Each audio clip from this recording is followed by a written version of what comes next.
Did you ever wonder how we fight back against endless buzzing threats? Imagine facing dozens of flying enemies all at once.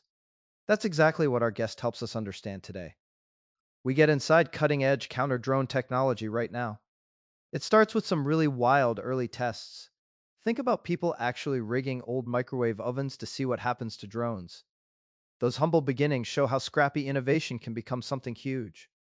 Now let's talk about Leonidas. This amazing system fights aerial foes using super strong microwave energy. It tackles both the planes and their electronic brains at the same time. Our expert explains things like gallium nitride semiconductors.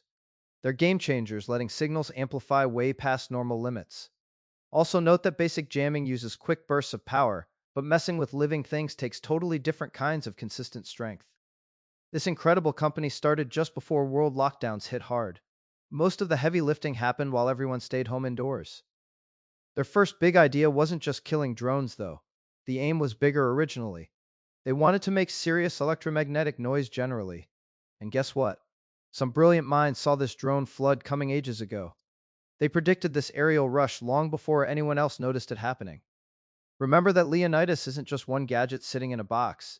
It's a whole adaptable system built to handle changing dangers. See how fast startups beat giant old defense outfits sometimes. It comes down to pure drive versus sticking strictly to rule books. Yet teaming up with those big players makes sense too.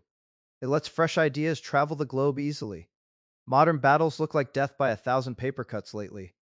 Drones overwhelm defenses through sheer number alone. A so-called leaker is just whatever slips past your first good guard. Then Leonidas steps in like a personalized invisible wall. It throws out intense electric waves, forming a tight little bubble.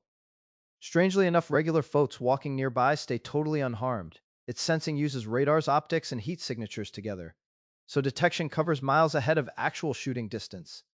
This stuff shows how quickly things change in war zones. Even tough fighters need layers of backup defense working smoothly. If you want the full breakdown of this revolution, listen along. Find the link in our profile notes immediately. Don't miss learning how this tech shapes tomorrow's skies. Check out Profile for podcast summaries.